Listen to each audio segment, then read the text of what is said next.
여러분 안녕하세요. 투자하는 아줌마 투줌마입니다. 오늘 영상 주제는 비트팜스의 폭등 드라마입니다. 유후 소리 질러. 이제 5달러, 6달러 구간은 단지 스칠 뿐 탑승한 농부들은 이미 투더문 투더팜을 외치며 열차 출발했습니다. 아이렌 전량 매도하고 비트팜스 담았다고 했을 때 얼마나 욕을 먹었던지 휴. 우리 비팜이 스캠 아니라고 했죠? 제가 투기 아니라고 했죠? 떨어졌을 때도 바이 앤 홀드. 이거 밈주식 아니라고 그랬죠? 과묵했던 CEO가 요 며칠 칼춤 추면서 이상하게 트윗을 날리고 결국에는 맥쿼리에서 끌어온 거액의 채무를 전환, AI HPC 인프라 사업화 본격 시도까지. 우리 비트팜스 파머들이 이 모든 게 연결되어 있다는 걸 확인하는 순간이 결국 와버렸습니다. 지난 금요일 나스닥 폭락장에서 유일하게 녹색불 켜진 이유가 있습니다. 생각보다 너무 빨리 와서 당황스럽긴 한데 여하튼 이제는 즐길 타이밍이네요. 자, 오늘은 이 전개를 쭉 훑어보면서 비트팜스가 왜 지금 전 세계적으로 핫한 종목이 됐는지 같이 보시죠. 가보시죠. 아무도 물린 사람이 없는 곳으로. CEO 벤간용의 이상한 행보, 수상한 트윗.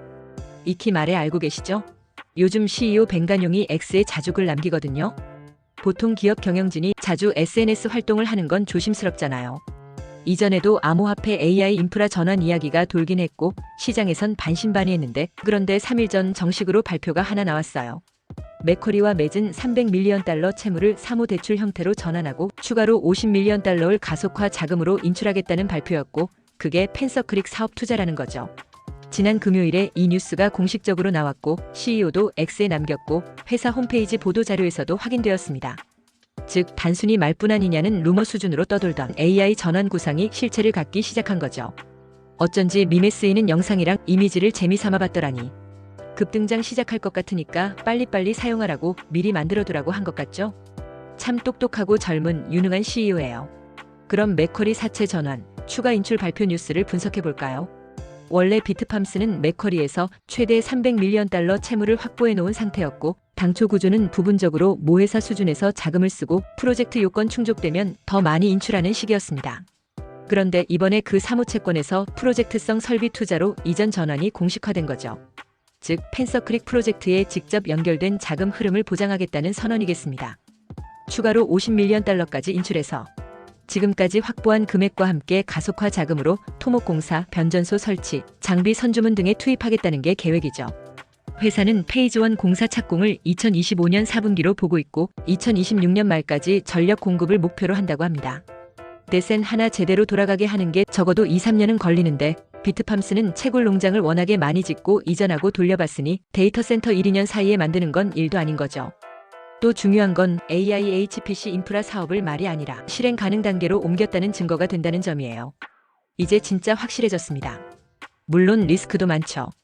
자금 인출 조건 충족 여부, 허가 승인, 설계 및 건설 지연, 전력 인프라 연결 등이 모두 관건이겠습니다. 그런데 이런 리스크들 아이랜도 라이엇도 어플디도 다 가지고 있던 리스크들이고 날아가기 위해서는 거쳐야 하는 관문입니다. 이건 지금 BTC 채굴 기업들이 운영하고 앞으로 계획하고 있는 파워입니다. 비트팜스는 무려 4위인데요. 다른 기업들 주가 확인해 보셨나요? 비트팜스가 어디까지 올라갈까요? 그럼 여기서 펜서크릭 부지의 지리적 강점도 보겠습니다. 펜서크릭은 PJM, 펜실베이니아, 뉴저지, 메릴랜드 전력망 구역 안에 있습니다. 이 지역은 전력망 연결성, 전력 인프라, 데이터 센터 수요 등에서 유리한 조건을 갖춘 곳으로 평가되고 있죠. 또 이전에 스트롱홀드 디지털 인수 시 확보했던 스크럽그라스 등 부지들과도 연계 가능성이 언급된 바 있고 펜서크릭 외 여타 부지 간 인프라 연계 플랜도 중론입니다. 데이터 센터 사업은 전력, 통신망 연결성 및 토지 사용 허가가 매우 중요하거든요. 비트팜스는 이미 채굴 쪽에서 전력 확보 경험과 부지 관계 노하우가 있으니 이 전환이 완전히 새로운 도전은 아니라고 보는 시각이 많아요. 경영진들도 데이터 센터 만드는 테크 전문가들로 구성되어 있잖아요. AI HPC 인프라 전환 왜 지금인가도 볼까요? 그러면 비트팜스와 같은 채굴주가 AI 인프라 섹터 경쟁에서 살아남을 수 있을까요? 요즘 AI는 나스닥에서도 코스닥에서도 워낙에 붐이니까 버블 얘기도 나오는데요. 버블은 무슨 이제 시작입니다. 저의 본업은 AI와 워낙에 밀접한데 우리나라는 AI의 중요성을 이제서야 진짜 깨달은 것 같고요. 이제 부족함을 알고 뭔가 하고 있어요. 저도 지금 AI 없이는 일을 못해요. AI 안 붙으면 예산을 못 받습니다. AI는 매일매일 더 똑똑해지고 있는데 이제 로봇도 움직이고 로켓 발사도 해야 되는데 이 AI가 인프라 없이 어떻게 발전하죠? AI 인프라, 대규모 컴퓨팅 수요는 국내에서도 폭증하고 있습니다. 미국에서의 공급 부족은 뭐 말할 것도 없죠. 그런데 AI 인프라 하드웨어는 전력 인프라 연결이 가장 느린 병목 중 하나거든요. 데이터 센터나 AI 인프라는 엄청난 전력 소모와 전력 밀도 요건이 있으니까요. 메가와트, 기가와트 많이 들어보셨잖아요. 여기서 채굴 기업들이 갖고 있는 전력 확보력, 그리드 접속 권한, 부지 확보 경험, 냉각 인프라 역량 등이 AI 인프라 빌더보다 우위가 될 수 있다는 분석이 지금 많이 나와 있습니다.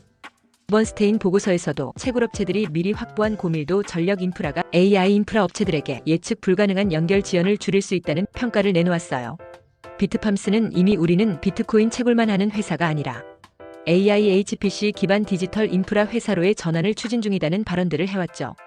다만 AI 인프라는 단순 채굴 장비보다 훨씬 복잡한 냉각, 통신 계층, 고가의 하드웨어 운용 요건 등이 있어서 리스크가 만만치 않다는 평가도 있지만요. 그럼 이제 시장 반응과 외부 악재에도 살아남은 그린라이트를 살펴볼까요? 사실 맥쿼리 부채를 데이터 센터 짓는데 쓰겠다고 발표한 후 주가가 급등하긴 했는데 당일에 악재가 터질 줄 알았겠습니까? 트럼프가 중국 제품에 100% 관세를 더 부과하겠다는 위협과 같은 발언을 했고 중국 측은 바로 맞대응 없이 일단 관망 자세를 택하면서 미중 갈등이 격화될 조짐이 보였죠. 아직 끝나지 않은 것 같아 보이죠? CEO가 X에 글 올리자마자 트럼프도 이런 말을 해서 지난 금요일부터 날아갈 줄 알았는데 우리 벤 속상했을 것 같습니다. 이 영향으로 나스닥 포함 전체 시장이 약세로 물들었고 많은 기술주들이 타격을 받았는데요. 놀랍게도 비트팜스는 이 와중에도 녹색불을 켜면서 우상향을 유지했습니다. 왜 그랬을까요? 트럼프 이러는 거 한두 번도 아니고 관세빔은 지난 4월에 학습해서 시장은 이미 알고 있었죠. 반등할 거라는 걸. 거기에 AI HPC 전환은 미래 성장 스토리로 받아들여지는 AI 인프라 투자자들의 저평가주 베팅, 코인 채굴과 인프라 전환이라는 복합 포지션이 해지 역할을 하면서 하락장에서도 방어력을 보였던 겁니다. 금요일 장 중반에는 일시 상승 후 되돌림이 있었지만 전체적으로는 강한 모멘텀을 구축했다는 분석도 나와요. 결국엔 오히려 트럼프에게 감사하게도 시장은 조정 아닌 조정을 거쳐서 더 튼튼한 지지선을 세워버렸습니다. 어제 월요일 프리마켓부터 강하게 반등하면서 52주 최고가를 갱신한 것도 이 흐름의 연장선이겠어요. 트럼프와 시진핑 긴장 완화됐다고요? 아니, 또 싸운다고요? 그러라고 하세요. 단타들 빠져나가고 오히려 더 담을 수 있어서 고맙다고 해야죠. 아니, 왜 비트팜스를 어제 사서 오늘 불안해하시는 거죠? 절대 해서는 안 되는 투자를 하고 계시는 겁니다. 차트 정배열도 봐야죠. 저는 차트 잘 모르지만요. 정배열, 역배열. 이건 기본 차트라 아실 겁니다. 5일선, 21선, 61선, 121선. 이런 식으로 위에서 아래로 갈수록 기간이 길어지는 정렬이 되어 있을 때를 정배열이라고 합니다. 이건 추세가 상승 방향으로 정리된 상태라는 뜻이에요. 단기적으로 주가가 상승하고 있고 중기적으로도 상승 흐름을 유지하고 있으며 장기적으로도 우상향 추세가 잡혀있는 상황입니다. 즉 상승 추세의 교과서적인 형태로 볼 수 있죠. 주식 차트에서 거래량이 늘면서 이동평균선이 모두 정배열로 전환됐다는 건 상승 추세가 강하게 형성됐다는 신호로 해석합니다. 정배열 차트의 긍정적 의미로는 상승 추세가 뚜렷하다는 것을 의미해요. 이평선이 정배열된 종목은 상승 중인 강한 종목으로 인식되어서 매수세가 꾸준히 유입되고 있고 추세 매매자들이 선호하는 구간이라는 겁니다.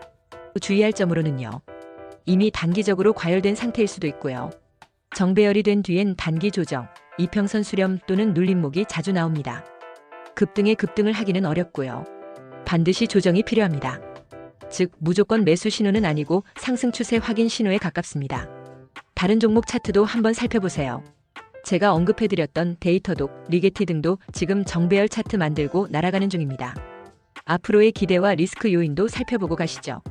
사실 이번 실적부터 바로 흑자가 될 가능성은 제로에 가깝습니다. 저는 비트팜스가 11월 실적 발표에서 비트코인 채굴과 데이터 센터 수익이 어떻게 나올지 그림으로 그려주면 좋겠습니다. 펜서크릭 프로젝트 착공과 전력 공급 타이밍을 구체화해주면 좋겠고요. AI HPC 고객 유치 가능성으로 초기 계약 확보 여부를 넌지시라도 힌트를 주면 좋겠습니다. 자사주 소각도 하는데 뒤통수 치는 회사는 아니라 유증할 가능성도 없고 코인 채굴 매일하는 회사라 채무 상환 구조 안정성은 믿고 있습니다. 그리고 또 바라는 점은 미국 이전에 대한 얘기도 확실히 해주면 더 좋겠네요. 비트팜스는 원래 캐나다 기업이고요.